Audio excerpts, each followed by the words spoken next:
ഞാൻ പറഞ്ഞത് നിങ്ങൾ കേട്ടിരുന്നുണ്ടോ? കാറിൽ കയറി പോകാതെ നിൽക്കുന്ന ഗിരിയെയും കാവേരിയും നോക്കിക്കൊണ്ട് ഇന്ദ്രൻ അല്പം ഗൗരവത്തോടെ ചോദിച്ചു. അല്ല, ഇവിടെ ചേച്ചിയുണ്ടെങ്കിൽ പിന്നെ ഞാനും ഇവിടെ നിൽക്കട്ടെ ഇന്ദ്രേട്ടാ. അമ്മാവൻ വീട്ടിൽ പോയിക്കോട്ടെ. അവിടെ ചെന്നാലും ഒറ്റയ്ക്കാകുമ്പോൾ ഞാൻ പോരടിക്കും.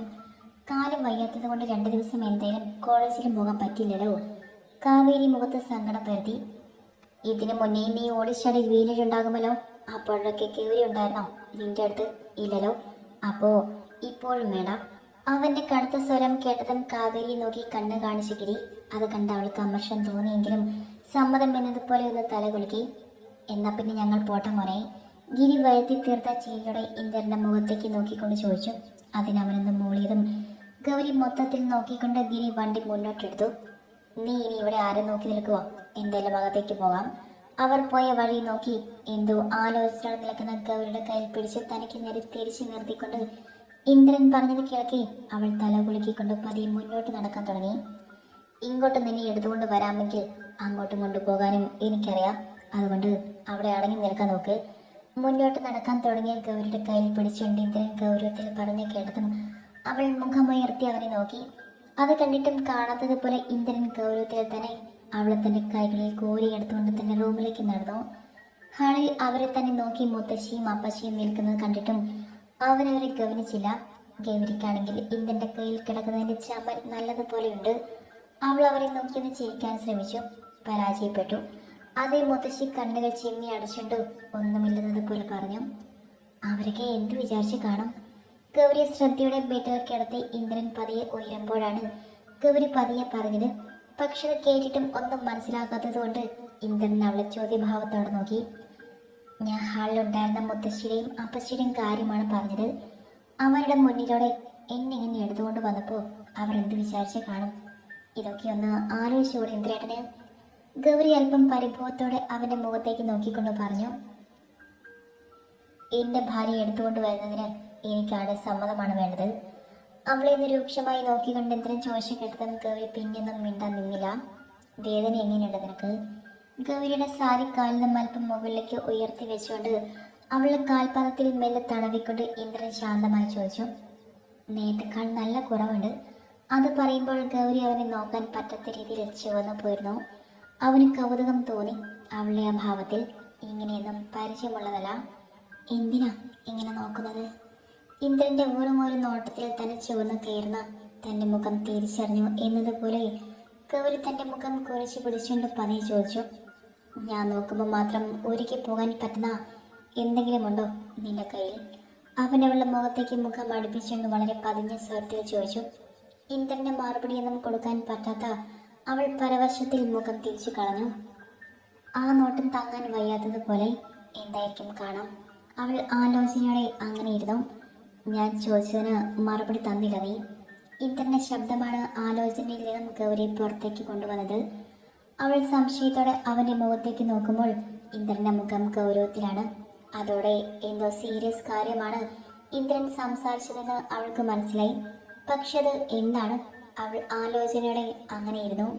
ഒന്നുകൂടി കേൾക്കാൻ എന്നതുപോലെ. നിന്റെ അമ്മാവൻ ഗിരി ആളെങ്ങനെയാണെന്ന്? എന്ന് വെച്ചാ? ഇന്ദ്രന്റെ ഗൗരവത്തിലുള്ള ശബ്ദം കേട്ടതും ഉമ്മിനീരിറക്കി കണ്ട് ഗൗരി അവന്റെ മുഖത്തേക്ക് നോക്കി സംശയത്തോടെ ചോദിച്ചു. എന്ന് വെച്ചാൽ സ്വന്തം അമ്മാവൻ നിന്റെ അടുത്ത് എങ്ങനെയാണെന്ന്? അവന്റെ ഗൗരവത്തോടുള്ള ശബ്ദം കേട്ടതും നന്നായി തന്നെ ഗൗരി എന്ന് ഞെട്ടി. അങ്ങനെ പ്രത്യേകിച്ചൊന്നും. ഗൗരി ഉമ്മനീരിറക്കിക്കൊണ്ട് പതർച്ചയുടെ മറുപടി പറഞ്ഞു. എനിക്കറിയേണ്ടത് സത്യസന്ധമായ ഉത്തരമാണ് ഗൗരി. ഇപ്പം നീ എന്നോട് ശരിയായി മറുപടി പറഞ്ഞാൽ എന്റെ കയ്യിൽ നിന്നും കിട്ടാതെ നീ രക്ഷപ്പെടും. അല്ലെന്നാണെങ്കിൽ. ഇന്ദ്രൻ ദേഷ്യത്തോടെ ഗൗരി എന്ന് നോക്കി. ഇന്ദ്രേട്ടാ. ഗൗരി അവനെ ദയനീയമായി എന്ന് നോക്കി. ഇത് എന്താടി? എന്താണെന്ന്? ഗൗരിയുടെ കഴുത്തിൽ കിടക്കുന്ന താലിമാലയിൽ പിടിച്ചു വലിച്ചുകൊണ്ട് ദേഷ്യത്തോടെ അവൻ ചോദിച്ചു. വീട് ഇന്ദ്രേട്ടാ, അത് പൊട്ടിപ്പോകും. ഗൗരി അവന്റെ കയ്യിൽ മുറുക്ക പിടിച്ചു. എങ്കിൽ പറ, അയാളുടെ സ്വഭാവം എങ്ങനെയാ? പ്രത്യേകിച്ചും നിന്നോട്ടുള്ള സമീപനം. അതാണ് എനിക്കറിയേണ്ടത്. ഇന്ദ്രൻ ഗൗരവത്തിൽ അവളുടെ മുഖത്തേക്ക് നോക്കിയിരുന്നു. ആദ്യമൊക്കെ എങ്ങനെയാണെന്ന് എനിക്ക് അറിയില്ലായിരുന്നു ഇന്ദ്രേട്ടാ. ഞാൻ ചടങ്ങായി കഴിഞ്ഞതിന് ശേഷമാണ് അയാൾ എന്നോട് മോശമായി പെരുമാറാൻ തുടങ്ങിയത്. അത് വീട്ടിൽ ആരോടും പറയാൻ പറ്റാതെയാണ് ഞാൻ മുത്തശ്ശിയുടെ അടുത്തേക്ക് പോയത്. പിന്നെ ഇവിടേക്ക് വരുമ്പോൾ മാത്രമേ അയാളെ ശല്യമുണ്ടാക്കുമായിരുന്നുള്ളൂ. മുത്തശ്ശൻ മരിച്ചതിൽ പിന്നെ താമസം ഇവിടെ സ്ഥിരമാക്കിയത് കൊണ്ട് വീണ്ടും വരും അയാൾ. ഗൗരി അറപ്പോടെ പറഞ്ഞു. നിന്നെ അയാൾ ഉപദ്രവിച്ചിട്ടുണ്ടോ? അത് ചോദിക്കുമ്പോൾ ചെമ്പരത്തി പൂ പോലെ ഇന്ദ്രന്റെ മുഖം ചുവന്നു കയറി. തന്റെ ദേഷ്യം കൺട്രോൾ ചെയ്യാൻ കൈമുഷ്ടി ചുരുട്ടി പിടിച്ചിരുന്നു അവൻ. ഉപദ്രവിക്കാൻ ശ്രമിച്ചിട്ടുണ്ട്. ഞാൻ അപ്പോഴൊക്കെ എങ്ങനെയൊക്കെയോ അയാളുടെ കയ്യിൽ നിന്നും രക്ഷപ്പെടുകയായിരുന്നു. ഗൗരിയുടെ ശബ്ദം വല്ലാതെ നേർത്തുപോയി. അവൾ നിറഞ്ഞ കണ്ണുകളോടെ മുഖം കുറിച്ചു. അതിന് ഇങ്ങനെ കണ്ണു നിറയ്ക്കുന്ന എന്തിനാ? നിന്നെ കരയിക്കാൻ വേണ്ടിയല്ല ഞാൻ അങ്ങനെ ചോദിച്ചത്. എനിക്ക് ഈ കാര്യത്തിൽ നേരത്തെ സംശയമുണ്ടായിരുന്നു.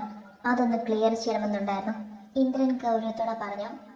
അമ്മയും പെങ്ങളെയും തിരിച്ചറിയാൻ പറ്റാത്ത ഒരുത്തരാണ് ഇന്ദ്രേട്ട അയാൾ. ഗൗരി അമർഷത്തോടെ പറഞ്ഞു. അമ്മയും പെങ്ങളെയും തിരിച്ചറിയിച്ചു കൊടുക്കാമെന്ന് ഞാൻ പറയുന്നില്ല. പക്ഷേ ഇനി അയാൾ നിന്റെ അടുത്ത് ഇങ്ങനെ ഒരു ആവശ്യമായിട്ട് വരില്ല.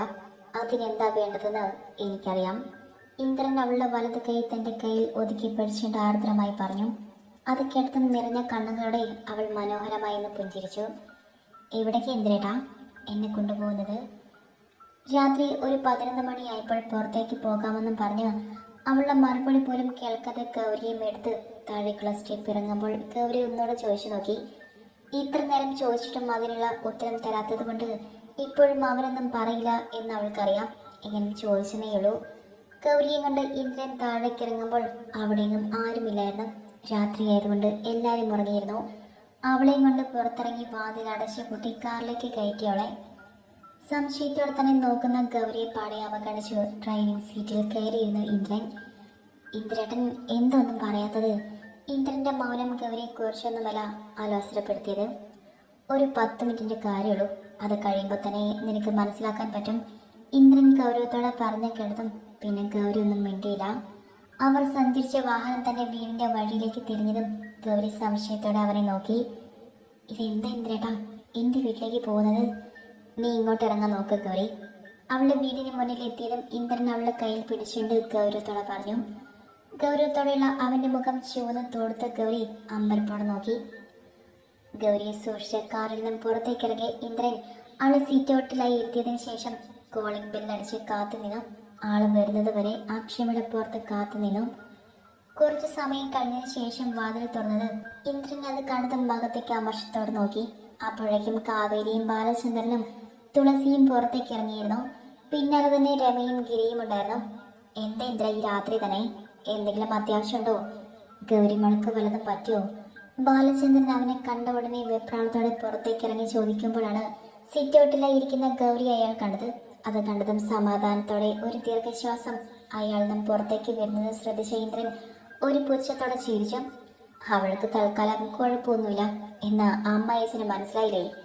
അവന്റെ പുച്ഛത്തോടെയുള്ള വാക്കുകൾ കേട്ടതും കാര്യം അറിയാതെ ബാലചന്ദ്രൻ എല്ലാവരെയും ഒന്ന് നോക്കി. എനിക്ക് മനസ്സിലായില്ല ഇന്ദ്ര, എന്താ കാര്യം? ബാലചന്ദ്രൻ പറഞ്ഞു കേട്ടതും കാവേരിയും ഇന്ദ്രനെ ചെറു ആശങ്കയോടെ നോക്കി. എനിക്ക് ഇവിടെ ഒരാളെ കാണാനുണ്ടായിരുന്നു. അത് വേറെ ആരും കാണണ്ടെന്ന് കരുതിയിട്ടാണ് ഞാൻ ഈ രാത്രിയിൽ തന്നെ വന്നത്. അതും പറഞ്ഞുകൊണ്ട് ഇന്ദ്രൻ ഗിരിയുടെ മുന്നിലേക്ക് കയറി നിന്നു. അയാളാണെങ്കിൽ അല്പം പേടിയോടെ ഗൗരിയെയും ഇന്ദ്രനെയും മാറി മാറി നോക്കുന്നുണ്ട്. ഞാൻ വന്നത് എന്തിനാണെന്ന് ഗൗരിയുടെ അമ്മാവന് മനസ്സിലായി എന്ന് തോന്നുന്നല്ലോ. ഗിരിയുടെ വിളറി നിൽക്കുന്ന മുഖത്തേക്ക് സൂക്ഷിച്ച് നോക്കിക്കൊണ്ട് ഇന്ദ്രൻ ചെറുചീരിയോടെ ചോദിച്ച കേട്ടതും അയാളൊന്ന് ഒമ്മിനിറങ്ങിപ്പോയി. അവരെന്തെങ്കിലും അറിഞ്ഞെന്ന് അയാൾക്ക് സംശയം തോന്നി. പന്ന മോനെ, നീ കുറെ നാളെ ഉണ്ടാക്കുന്നത് അറിയാതെ ഇരിക്കാൻ മണ്ടനാടി ഞാൻ തോന്നിയാണ് നിനക്ക്.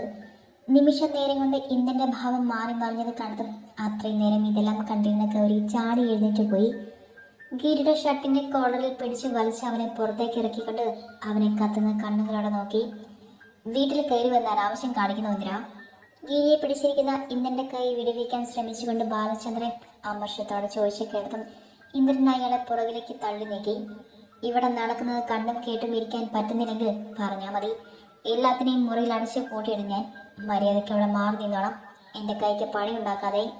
ദേഷ്യം കൊണ്ട് വിറയ്ക്കുന്ന ഇന്ദ്രനെ എന്ത് ചെയ്യണമെന്നറിയാതെ എല്ലാവരും പരസ്പരം നോക്കിപ്പോയി. വീടിന്ദ്രേട്ടാ, അമ്മാവനൊന്നും ചെയ്യാതെ. അത്രയും നേരം പകർച്ചിന കാവേരി ബോധം വന്നതുപോലെ ഇന്ദ്രന്റെ കയ്യിൽ കയറി പിടിച്ചു. ദേഷ്യം കൊണ്ട് കണ്ണുകളിൽ ഇറക്കി അടിച്ച ശേഷം ഇന്ദ്രൻ കാവേരിയെ പിടിച്ചു മാറ്റി അവളുടെ കവളിൽ പടക്കം പൊട്ടുന്നത് പോലെ ഒരെണ്ണം പൊട്ടിച്ചു. ഞാൻ പറഞ്ഞു തന്നെ ഇടി മാറി നിൽക്കാൻ.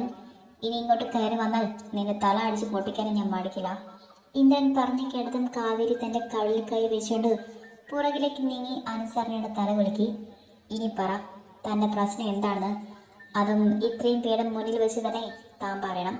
തന്റെ കൂടെ കിടക്ക പങ്കിടുന്ന തന്റെ ഭാര്യയെ മാറിയട്ടെ. അതറിഞ്ഞാലല്ലേ അവർക്കിനി നിന്നെ എങ്ങനെ സുഖിപ്പിക്കണമെന്ന് അറിയാൻ പറ്റും. ഇന്ദ്രൻ ഗിരിയെ വലിച്ച് ഗൗരിയുടെ കാലത്തിലേക്ക് തള്ളിക്കൊണ്ട് ദേഷ്യത്തോടെ വിളിച്ചു പറഞ്ഞു. എന്തൊക്കെയാ മോനെ നീ പറയുന്നത്? എന്റെ ഗിരിയേട്ടനൊന്നും ചെയ്തിട്ടില്ല.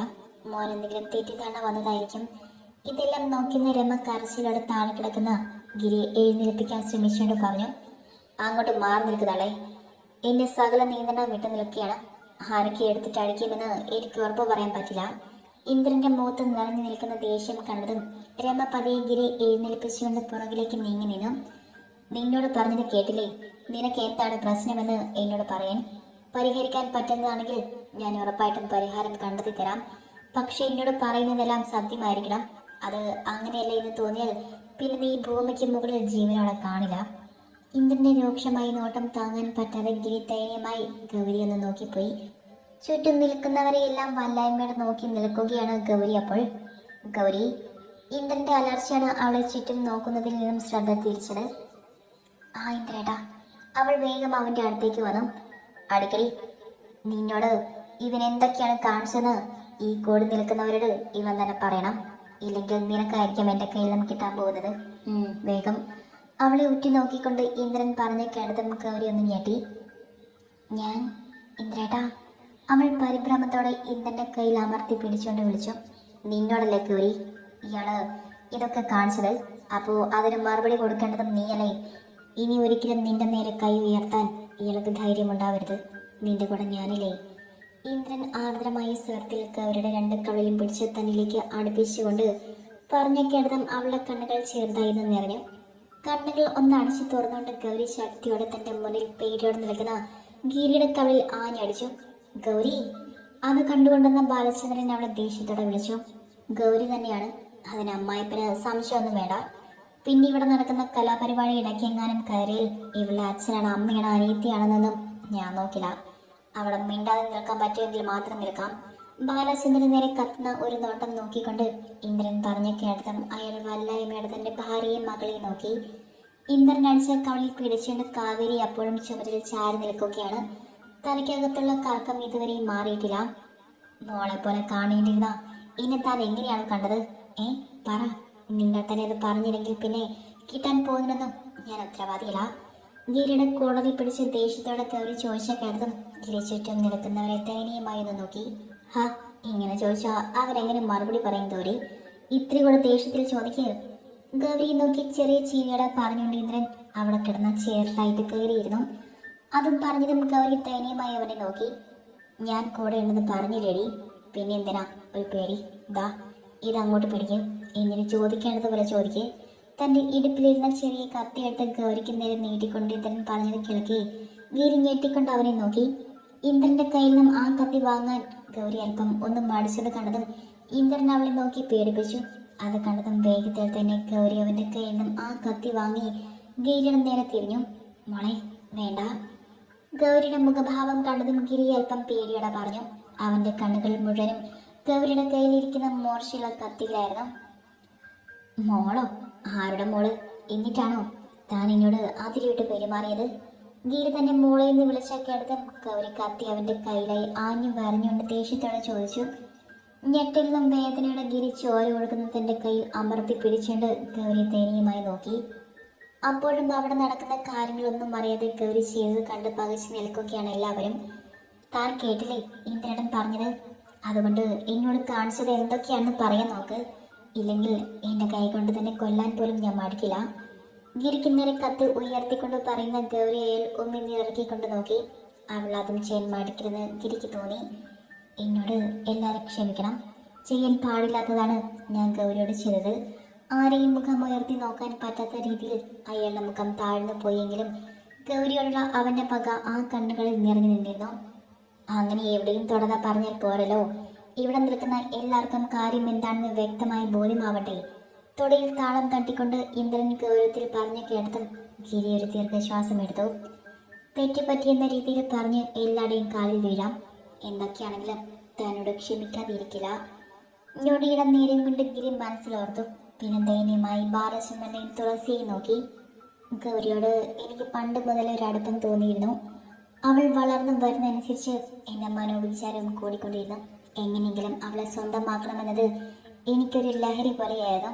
ഗീര തൻ്റെ ഭാര്യയെ നോക്കാൻ പറ്റത് തല താഴ്ത്തിക്കൊണ്ട് പതിയെ പറഞ്ഞു.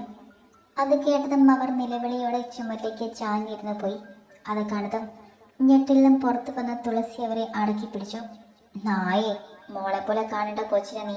ബാലചന്ദ്രൻ ഞെട്ടിൽ നിന്നും പുറത്തു വന്നുകൊണ്ട് ഗിരിയുടെ കഴുത്തിൽ കൊത്തി പിടിച്ചുകൊണ്ടലറി. തന്റെ അളിയന്റെ പ്രവൃത്തിയിൽ ഗിരി അല്പം പേടിക്കാതിരുന്നില്ല. ബാലചന്ദ്രൻ അങ്ങനെ ദേഷ്യം വരുന്ന ഒരാളല്ലായിരുന്നു. ആരുമില്ലാത്ത സമയം എത്ര വട്ടം തന്നെ ഉപദ്രവിക്കാൻ ശ്രമിച്ചിട്ടുണ്ട്. എന്റെ ശരീരത്തിൽ ആധിപത്യം നേടാൻ ശ്രമിച്ചിട്ടുണ്ട്. ഗിരി ചുവന്നു നിറഞ്ഞു തുടങ്ങിയ കണ്ണുകളോടെ ഗിരിയെ കാത്തുന്ന ദേഷ്യത്തോടെ ചോദിച്ചു. അപ്പോഴേക്കും ബാലചന്ദ്രൻ അവനെ തള്ളി താഴെയിട്ടിരുന്നു. പറയാൻ ചുമരിൽ ചാരി എന്ന ശ്വാസം വലിച്ചെടുക്കാൻ ശ്രമിക്കുന്ന ഗിരിയുടെ കഴുത്തിൽ കത്തി വെച്ചുകൊണ്ട് ഗൗരി വല്ലാത്തൊരു ഭാവത്തോടെ ചോദിച്ചു. ഒത്തിരി ഒത്തിരി തവണ. ഗിരിയുടെ ശബ്ദം നേർത്ത് പോയി.